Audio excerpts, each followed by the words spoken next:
Last week we posted up a video of us taking down a pretty good sized fir tree for a customer.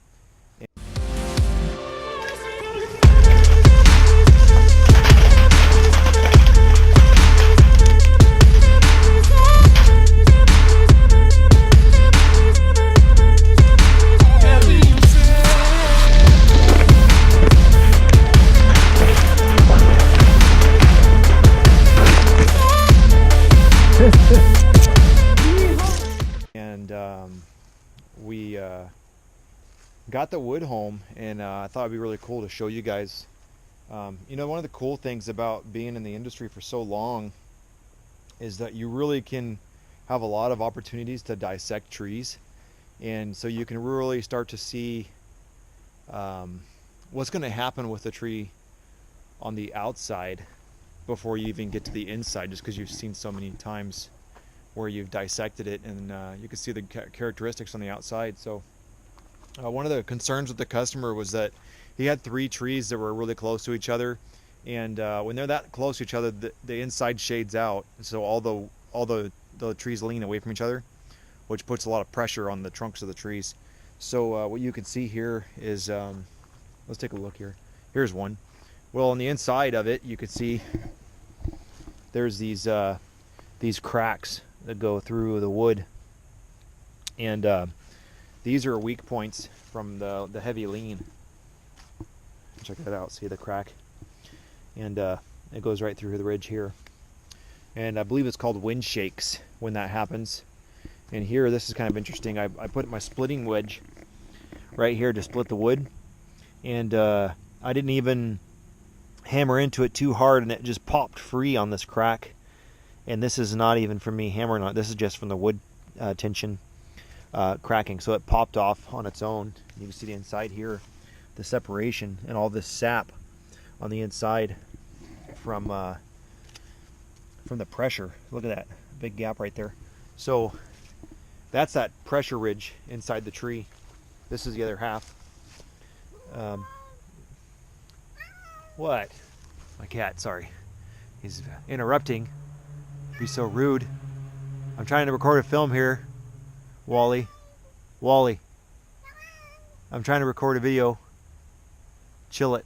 Okay, so yeah, back to what I was talking about. Probably thinks I'm crazy because I'm talking to myself. He's getting old. What? Anyhow, this pressure ridge, you can see it going through the tree here, and all the sap on the inside here from the crack. But if you take a look from the outside, you see this crack here continues, and looking from the outside, you can see all this sap here going on the outside and this discoloration over here. So that's a good indicator when you're looking at your tree. You know, you got some wind shakes going on, and that's a defect. So that's going to not be a good situation if you get some heavy winds. They could break on you, and that's one of the reasons why it's nice to have an arborist come out, because we've dissected so many trees that we're going to be able to see that stuff right on the fly and let you know if you're going to have potentials to have a lot of damage to your property.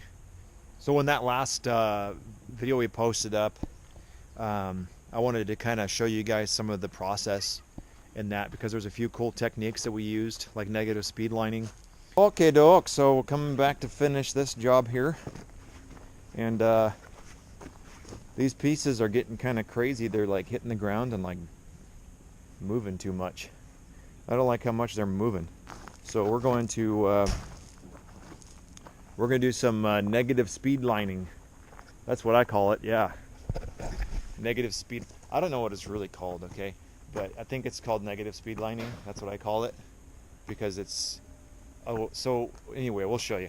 What we're going to do is put we got the portage wrap on the bottom of the tree, and then we're going to run the green rigging rope, the bull rope, up to where we're going to make our cut, and then we're going to tie a bowline on a bite up there with that rope nice and taut, and then we're going to use a second rope and tie a bowline on a bite around the chunk that we're going to throw out, and then with the carabiner snap that onto the green rope. And what that's going to do is that when the piece falls, it's going to slide down that rope when it hits the ground. And that way, when it hits the ground, the logs are just going to kind of sit where they're at and they're not going to roll around.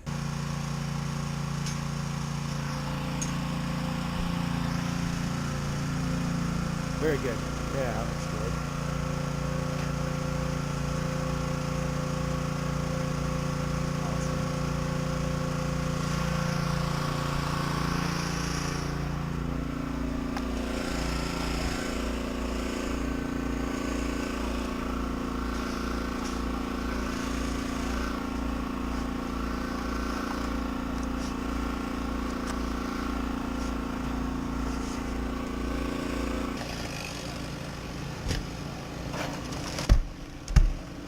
Much better.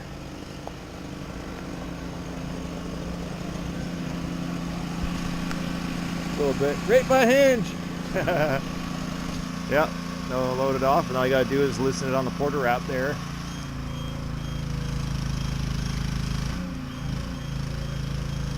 Yep. Watch yourself, Logan. Okay, you're good. He's gonna take it off the porter wrap there. And we're just going to throw that back up at you. Or you can pull it up to yourself on the green rope. Yeah.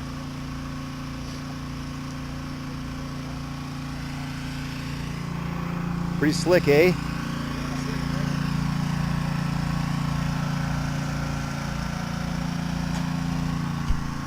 But here's another cool one. We did this pine tree for a fella that had included bark. We took the wood home, but the tree was declining real heavily, and I suspected boar beetles. And when we got it home, yeah, for sure it was the boar beetles, because you can see right here, there's that bluing, that discoloration from the pathogenic fungus that the beetles bring in with them. So that's what kills the tree. But yeah, you can see that in this wood. It's pretty intense how much that does the hurt to the tree there. And you can see on the outside all these little bore holes. We discussed that before on the channel quite a bit. Yep, look at that. You peel that bark back, and there's the scat. That's the old boar beetle poop. And then, so that little larva, those are that's the gallery they call it, right there, where it chews around underneath. Well, you're hard up today, Ollie. You old kitty. We pull that up back, and you can see there, yeah. So they were just chewing their way around inside this wood over winter, and then they'll hatch in the summer, late summer, and fly out through these holes, turn into larvae, and then they into their next stage and fly out. There's a polypore. That's a fungus. That's another sign there that you got decay in your tree, because that fungus is part of this little fungus here that the beetle carapace brings in with them. So I mean, that's the little stuff that you can see from the outside of the tree that kind of shows you that you've got some problems with your tree, and you should probably be taking it out, because if those hatch, they're just going to spread. So the Oregon Department of Forestry just suggests that you chip all the brush and cut the wood to firewood size, because then it makes the wood cold enough to where it kills a larva. They can't overwinter in it, because they're only staying warm because of the sap. Anyhow, we hired on a couple new people. We got Chris Horton working for us now. I'm super pumped about having him on. He's a real knowledgeable journeyman that I took part in training 7 years ago before I left the utility. But anyway, we're really happy about having him on. He's a real knowledgeable, great guy, so be part of the family. And now we'll be able to get caught up on some stuff. And I'll be able to post more content, because I'll actually have someone helping me do the work, and keep our head above water with maintenance and whatnot. But glad to have him on. We got Logan Miller still, strong, hard worker, good head on his shoulders, young guy, and we look forward to getting more work drummed up in the spring and through the winter, so we can bring on some more hands and post some more content while we're at it. Got some pretty cool jobs coming up, so we'll bring you guys along, huh? Want to come along?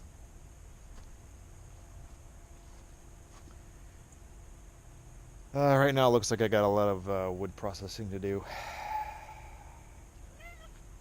Good problems. Good problems. Yeah. You want to see them?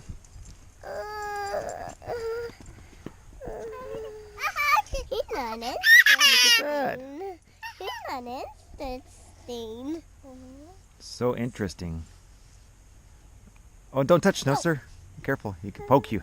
He could poke you.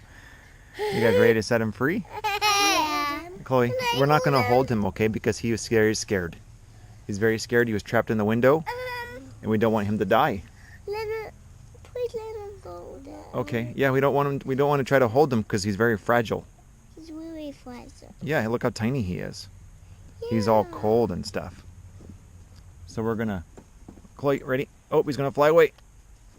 He's trying to fly away. There he goes. Oh, there he goes.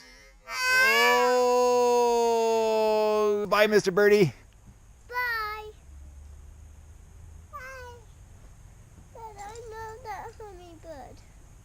How cute. What'd you say, Yovelle?